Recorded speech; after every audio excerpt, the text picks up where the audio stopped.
ನಮಸ್ಕಾರ ಎಲ್ಲರಿಗೂ.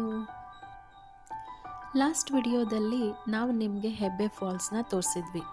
ಇನ್ನೂ ಯಾರ್ಯಾರು ಆ ವಿಡಿಯೋನ ನೋಡಿಲ್ವೋ ಆ ವಿಡಿಯೋದ ಲಿಂಕನ್ನು ಡಿಸ್ಕ್ರಿಪ್ಷನ್ ಬಾಕ್ಸಲ್ಲಿ ಹಾಕಿರ್ತೀನಿ, ನೋಡಿ.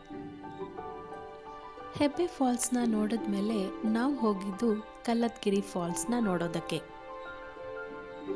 ಹೆಬ್ಬೆ ಫಾಲ್ಸಿಂದ ಕಲ್ಲತ್ಗಿರಿ ಫಾಲ್ಸು ಸುಮಾರು 12 ಕಿಲೋಮೀಟರ್ ಆಗುತ್ತೆ. ನೀವೇನಾದರೂ ಕಲ್ಲತ್ಗಿರಿ ಫಾಲ್ಸು, ಹೆಬ್ಬೆ ಫಾಲ್ಸು ನೋಡಬೇಕಂದ್ರೆ ಫಸ್ಟು ಕಲ್ಲತ್ಗಿರಿ ಫಾಲ್ಸ್ನ ನೋಡಿಕೊಂಡು ಆಮೇಲೆ ಹೆಬ್ಬೆ ಫಾಲ್ಸ್ ಹತ್ರ ಬನ್ನಿ. ಯಾಕಂದರೆ ಹೆಬ್ಬೆ ಫಾಲ್ಸಿಂದ ಬರೀ 3 ಕಿಲೋಮೀಟರ್ ದೂರದಲ್ಲೇ ಕೆಮ್ಮಣ್ಗುಂಡಿ ಗಿರಿಧಾಮ ನೋಡ್ಬೋದು. ಫಸ್ಟ್ ಕಲ್ಲತ್ಗಿರಿ ಫಾಲ್ಸ್ನ ನೋಡಿಕೊಂಡು ಆಮೇಲೆ ಅಲ್ಲಿಂದ ಮಧ್ಯಾಹ್ನ ನೀವು ಹೆಬ್ಬೆ ಫಾಲ್ಸಿಗೆ ಬಂದು ಆಮೇಲೆ ಹೆಬ್ಬೆ ಫಾಲ್ಸಿಂದನೇ 3 ಕಿಲೋಮೀಟರ್ ದೂರದಲ್ಲೇ ಕೆಮ್ಮಣ್ಗುಂಡಿ ಗಿರಿಧಾಮ ಇದೆ. ಅಲ್ಲಿ ನೀವು ಸಾಯಂಕಾಲ ಸನ್ಸೆಟ್ಟನ್ನು ನೋಡ್ಬೋದು. ಕಲ್ಲತ್ಗಿರಿ ಫಾಲ್ಸ್ಗೆ ನಾವು ಸೆಕೆಂಡ್ ಟೈಮ್ ಹೋಗ್ತಾ ಇರೋದು. ಕಲ್ಲತ್ಗಿರಿ ರೀಚ್ ಆದಾಗ ಆಲ್ಮೋಸ್ಟ್ 4:15 ಆಗಿತ್ತು. ಇಲ್ಲಿರೋದು ವೀರಭದ್ರೇಶ್ವರನ ದೇವಸ್ಥಾನದ ಒಳಗಡೆ ಹೋಗಬೇಕಂದ್ರೆ ನಾವು ನೀರಲ್ಲಿ ನಡ್ಕೊಂಡೇ ಹೋಗಬೇಕು. ಹಾಗಾಗಿ ರೈನ್ ಕೋಟ್ ಹಾಕ್ಕೊಂಡ್ರೆ ಬೆಸ್ಟು. ಫಾಲ್ಸಲ್ಲಿ ಆಟ ಆಡಿ ದೇವಸ್ಥಾನದ ಒಳಗಡೆ ಹೋಗಿ ದೇವ್ರ ದರ್ಶನ ಮಾಡ್ಕೊಂಡು ಬರ್ಬೋದು. ಶಾಂಭವಿ ಮಲ್ಕೊಂಡ್ಬಿಟ್ಟಿದ್ಲು. ನಾವು ಲಾಸ್ಟ್ ಟೈಮ್ ಇಲ್ಲಿ ಬಂದಾಗ ನೀರಲ್ಲಿ ನಡ್ಕೊಂಡು ಹೋಗಿ ಒಳಗಡೆ ಹೋಗಿ ದೇವ್ರ ದರ್ಶನ ಮಾಡ್ಕೊಂಡು ಬಂದಿದ್ವಿ. ಹಾಗಾಗಿ ಈ ಸರಿ ಅವಳನ್ನ ಎಬ್ಸ್ಕೊಂಡು ಕರ್ಕೊಂಡು ಹೋಗೋದು ಕಷ್ಟ ಅಂತ ಹಾಗೆ ಒಂದೆರಡು ಫೋಟೋ ತೆಕ್ಕೊಂಡು ಬಂದ್ಬಿಟ್ವಿ. ಕಲ್ಲತ್ಗಿರಿ ಫಾಲ್ಸಿಂದ ನಾವು ಮತ್ತೆ ಬಂದಿದ್ದು ಕೆಮ್ಮಣ್ಗುಂಡಿ ಗಿರಿಧಾಮಕ್ಕೆ. ಇಲ್ಲಿ ಸನ್ಸೆಟ್ ತುಂಬ ಚೆನ್ನಾಗಿ ಕಾಣಿಸುತ್ತೆ. ಹಾಗಾಗಿ ಸನ್ಸೆಟ್ ನೋಡಲೇಬೇಕು ಅಂತ ಕಲ್ಲತ್ಗಿರಿ ಫಾಲ್ಸಿಂದ ಬೇಗನೆ ಬಂದ್ವಿ. ಕೆಮ್ಮಣ್ಗುಂಡಿನಲ್ಲಿ ಕಾರ್ ಪಾರ್ಕಿಂಗ್ ಫೆಸಿಲಿಟಿ ಇದೆ.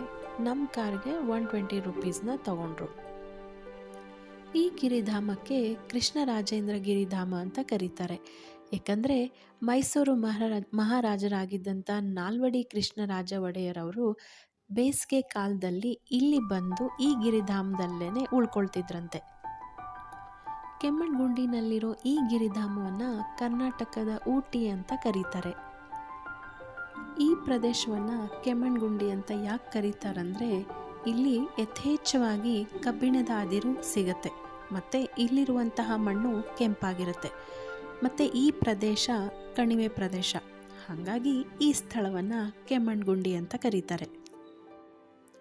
ಈ ಗಿರಿಧಾಮದಲ್ಲಿ ಸ್ವಲ್ಪ ಹೊತ್ತು ಸುತ್ತಾಡಿ ಇಲ್ಲಿರುವಂಥ ದೊಡ್ಡ ದೊಡ್ಡ ಬೆಟ್ಟಗಳು, ಹಚ್ಚ ಹಸಿರಿನ ಮರ ಗಿಡಗಳು, ಇದರ ಮಧ್ಯ ಸೂರ್ಯಾಸ್ತ, ತಂಪಾಗಿರೋ ಗಾಳಿ, ಮನಸ್ಸಿಗೆ ಖುಷಿಯಾಗೋ ವಾತಾವರಣ, ಇದೆಲ್ಲ ನೋಡಿದ್ರೆ ಇದು ಕರ್ನಾಟಕದ ಊಟಿನೇ. ಅದಕ್ಕಿಂತ ಹೆಚ್ಚಾಗಿ ಇದು ಸ್ವರ್ಗನೇ.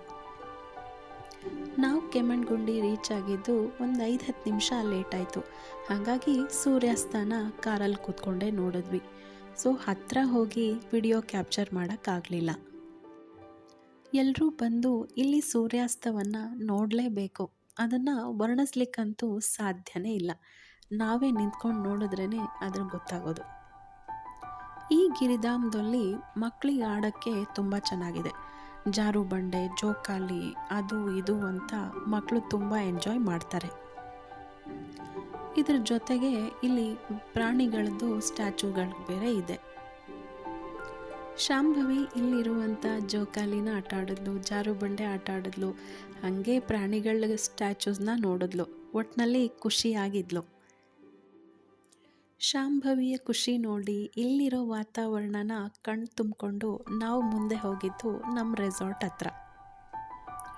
ಇಲ್ಲೇ ಗಿರಿಧಾಮದಲ್ಲೇ ಇಳ್ಕೊಳ್ಳೋಕ್ಕೆ ರೆಸಾರ್ಟ್ಗಳ ವ್ಯವಸ್ಥೆನೂ ಇದೆ. ಆದರೆ ನಾವು ಸೆಲೆಕ್ಟ್ ಮಾಡಿದ್ದು ಸ್ವಲ್ಪ ಸಿಟಿಗೆ ಹತ್ತಿರ ಇರೋದು. ಯಾಕಂದರೆ ಮಗುನ ಕರ್ಕೊಂಡು ಬಂದಿದ್ವಿ. ಹಾಗಾಗಿ ಸ್ವಲ್ಪ ಸಿಟಿನೇ ಬೆಟರು ಅಂತ ಚೂಸ್ ಮಾಡಿದ್ವಿ.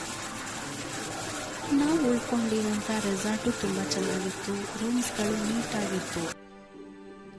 ರಾತ್ರಿ ರೆಸಾರ್ಟಲ್ಲೇ ಊಟ ಮಾಡಿದ್ವಿ. ಊಟ ಚೆನ್ನಾಗಿತ್ತು.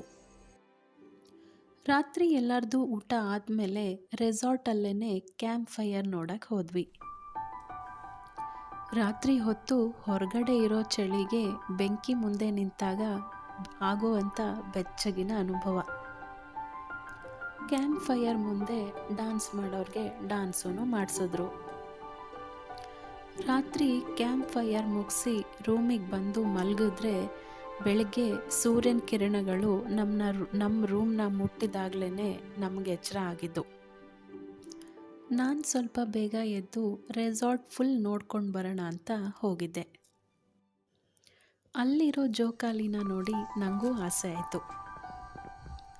ಓ ಕನಸ ಜೋಕಾಲಿ ಅಂದ್ಕೊಂಡು ಜೋಕಾಲಿ ಮೇಲೆ ಕೂತು ಬಾಲ್ಯದ ನೆನಪುಗಳನ್ನು ನೆನಪಿಸ್ಕೊಂಡೆ.